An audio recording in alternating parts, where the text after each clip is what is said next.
오늘의 사연, 지금 바로 시작해 볼게요. 5년이나 된 이야기입니다. 그때는 뭐가 그리 싫었는지 결혼해보고 나니까 선배가 왜 그랬는지 이제는 충분히 이해가 가고 넝쿨째 굴러온 행운을 제가 스스로 쳐내려 버린 게 아닌가 하는 생각이 듭니다. 예전부터 오래 알고 지낸 선배가 한 분 있습니다. 그때는 제가 총각 때였고 선배는 결혼을 했고요. 저도 직장이 생기면서 자주 찾아보지 못했는데 직장 생기기 전에는 이 선배뿐만 아니라 형수님하고 같이 해서 자주 만나 시간을 보냈습니다. 그런데 오랜만에 선배가 먼저 저한테 오랜만에 술 한잔하자며 연락을 해왔습니다. 오랜만에 만나는 선배라 그런지 조금 기대도 되더라고요. 동종업계에서 일하는 사람이라 이 일 관련해서 경험적으로 배울 만한 것들이 있었고 그때쯤 저도 직장에서 자리를 잡고 있느라 물어볼 게 좀 있었습니다. 약속 장소에 도착하니 선배는 형수님하고 같이 자리에 있더군요. 형수님하고도 잘 아는 사이다 보니 불편할 게 없었습니다. 저랑 선배가 하는 일이 서버 쪽을 관리하는 일입니다. 유지보수가 중요한 일이기 때문에 가끔씩 일이 생기면 회사에 불려 나가야 할 때가 있었어요. 그런데 마침 선배 회사에서 시스템이 먹통이 되었다며 선배한테 연락이 온 겁니다. 선배가 전화로 이렇게 하라 저렇게 해봐라 지시를 하는데도 전화상으로는 해결될 기미가 보이지 않더라고요. 저도 그쪽 일을 하다 보니 어떤 상황인지 이해가 가고 선배가 전화로 지시하는 것만 봐도 공부가 되었습니다. 그런데 도무지 유선상으로는 해결이 안 되는 일인지 선배가 잠깐 회사 좀 빨리 다녀올 테니 둘이서 마시고 있으라고 하고 자리를 비웠습니다. 형수님하고는 이미 잘 아는 사이였지만 막상 둘만 있게 되니 뻘쭘했습니다. 단둘이는 있어 본 적이 없거든요. 형수님은 약간 범접하기 힘든 포스를 가진 분이었습니다. 저랑 동갑이기는 했지만 전혀 다른 세계에 사는 사람 같았거든요. 공부도 잘했고 해외에서 석사 학위까지 받아온 사람이었어요. 배운 여자에다가 세상에 힘든 일이라고는 한 번도 안 해봤을 것 같은 곱상한 외모를 지니고 있었습니다. 내조를 잘 아는 타입이라 제가 선배하고 자주 만날 적에도 항상 자리를 지키며 있었어요. 술도 입에 잘 대지를 않았었습니다. 저랑 선배는 한 번 마시면 끝장을 보는 성격이라 밖에서 마실 땐 형수님이 항상 정신을 차리고 있거나 선배 집에서 술을 마신다면 선배 재우고 저도 방에 자리를 깔아준 뒤에 뒷정리까지 깔끔히 마무리 짓고 잠에 들거나 하던 사람이었거든요. 현모양처가 있다면 형수님을 두고 하는 말인 것 같았습니다. 저랑 같은 나이라는 게 믿기지 않을 정도로 어른스러운 사람이었어요. 그런데 웬일로 저한테 술 한잔 따라달라고 먼저 말을 건네더군요. 아무리 선배가 회사 일을 빨리 마치고 온다고 하더라도 왕복으로 1시간은 걸리는 거리였다 보니 못해도 최소 1시간은 둘이서만 남아있어야 하는 상황이었으니 형수님도 선배 때문에 제가 술도 못 마시고 1시간 벌 써고 있는 것보다는 저와 선배를 위해 형수님이 같이 술을 마셔주기로 한 것처럼 보였어요. 정말 속이 깊은 게 현모양처가 따로 없구나 생각했습니다. 형수님은 따지고 보면 저랑은 동갑 내기 친구 사이였기 때문에 사실 저는 좀 편하게 대하고 싶기는 했습니다. 하지만 형수님이라는 관계적 특성 때문인지 어쩔 수 없이 제가 거리를 둘 수밖에 없더군요.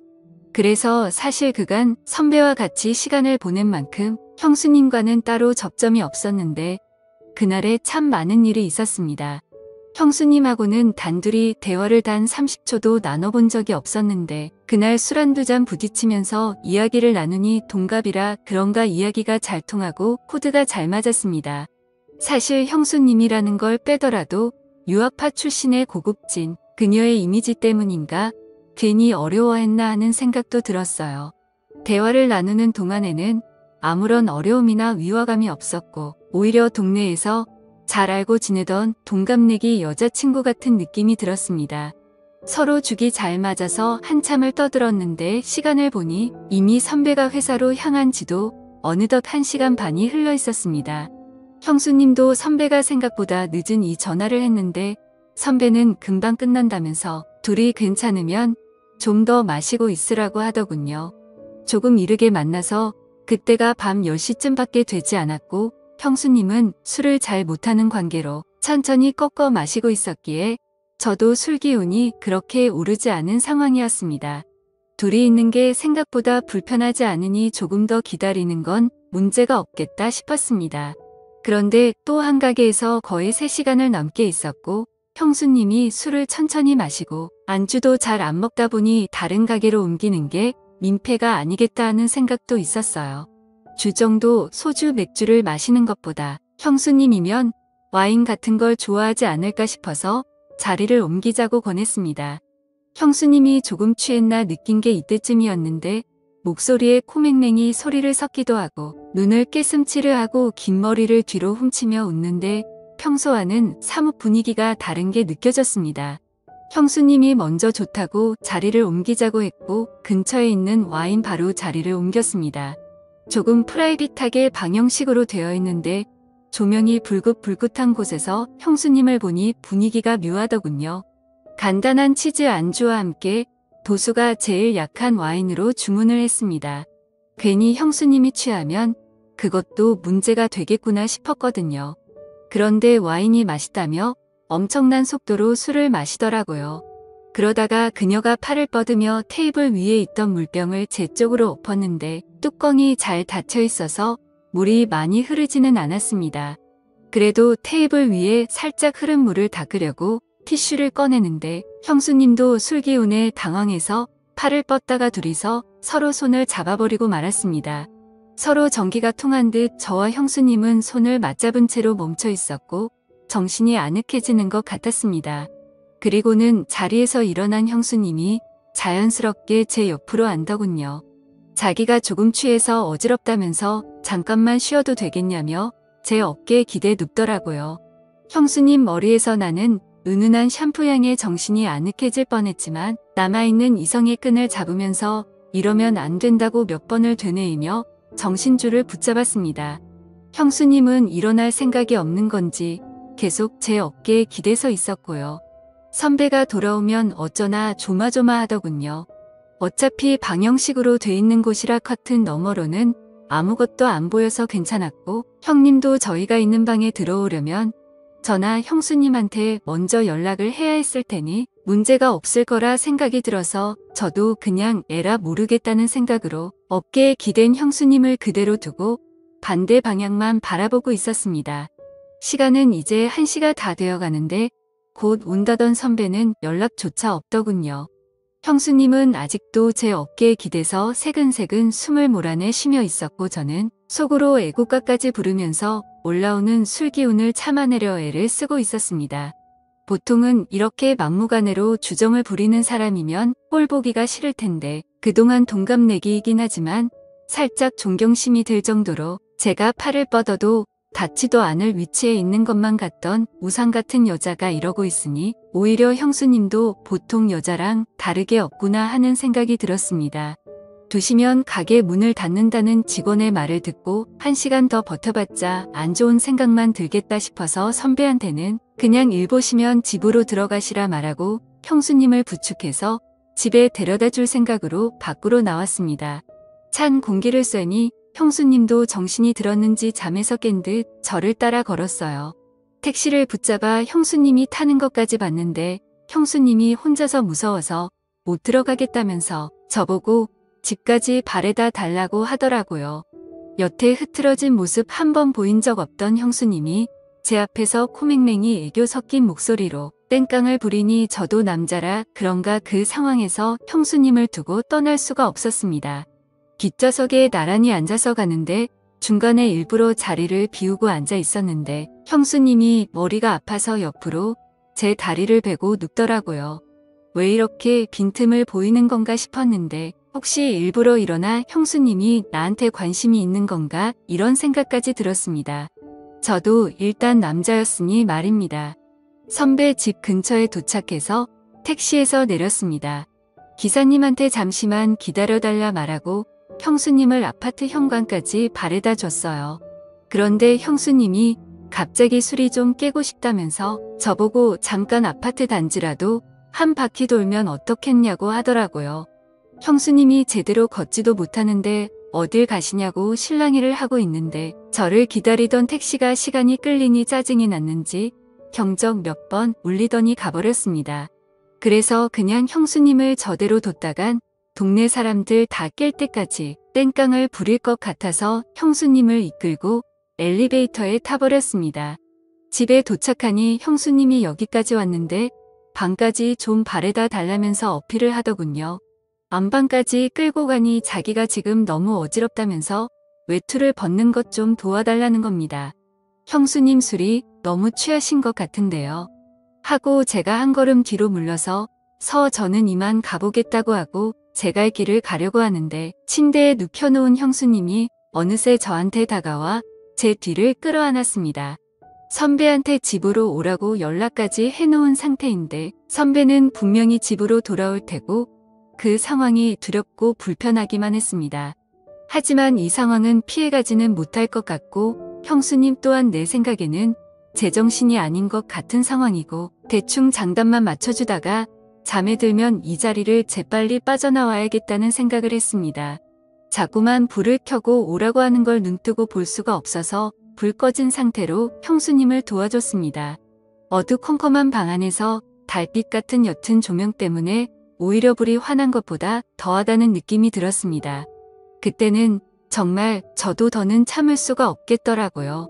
그래서 형수님을 확 밀치고 저는 가보겠다고 하고 후다닥 도망 나왔습니다. 그 고상하고 조용했던 내가 알던 형수님이 맞나 싶더군요. 엘리베이터가 꼭대기층에 가 있어서 한참을 기다렸는데 혹시나 형수님이 따라 나오지는 않을까 콩닥콩닥 심장이 뛰더라고요. 평소에 형수님을 현모양 저의 표본이다. 나도 결혼하면 저런 사람과 결혼을 하고 싶다 하는 생각도 갖고 있을 정도로 흠모하던 사람이었으니 한편으로는 이대로 끝내지도 않고 가버리는 게 아쉽다는 생각도 들었습니다. 하지만 선배를 하루 이틀 보고 말 사람이 아닌데 어떻게 그러냐 싶어서 엘리베이터를 기다리면서도 자꾸 고개가 뒤로 돌아가더군요. 아파트를 나서면서도 혹시나 선배가 돌아오지는 않았을까 두리번대면서 나왔습니다. 잘못한 것도 없는데 괜히 잘못을 한 건가 죄를 지은 느낌마저 들었지요. 한참을 두리번대고 있는데 뒤에서 누가 저를 불러 세우더라고요.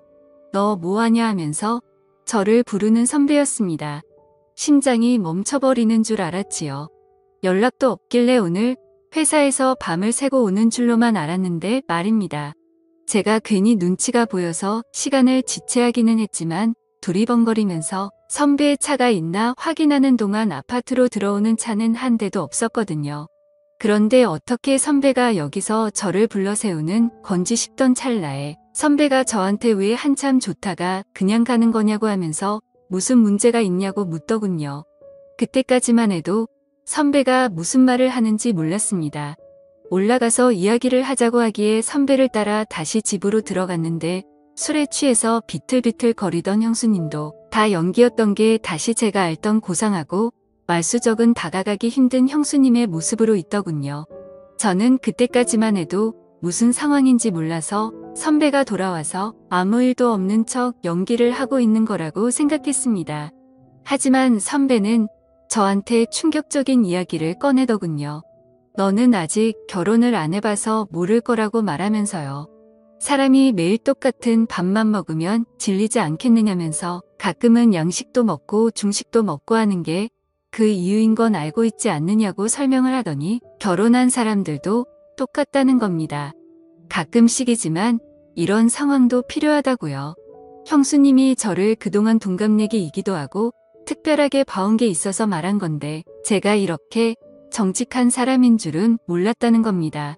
그때까지만 해도 저는 선배가 무슨 말을 하는지 이해를 못하고 있었는데 단도직입적으로 설명하자면 선배와 형수님은 결혼한 지도 오래되었고 하니 평범한 일상들이 흥미가 떨어진 상황이었다고 합니다.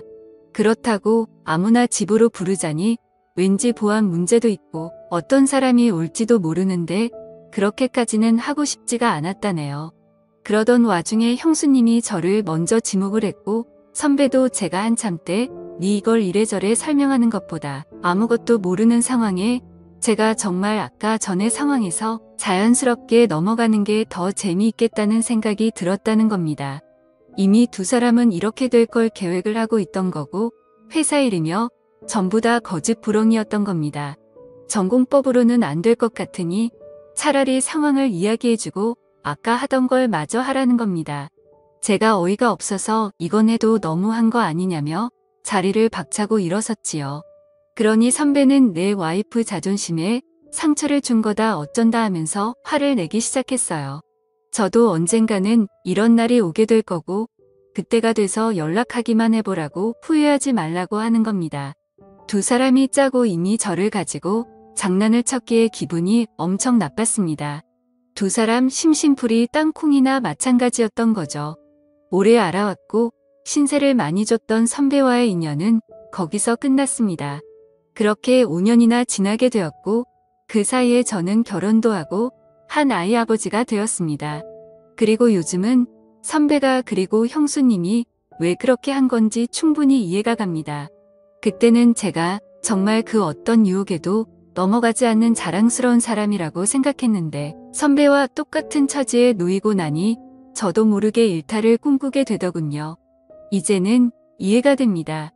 그리고 그때 아무 행동도 하지 못했던 제가 다 부끄럽고 바보 같다는 생각이 드네요. 오늘의 사연은 여기까지입니다. 긴 사연 끝까지 들어주셔서 감사합니다.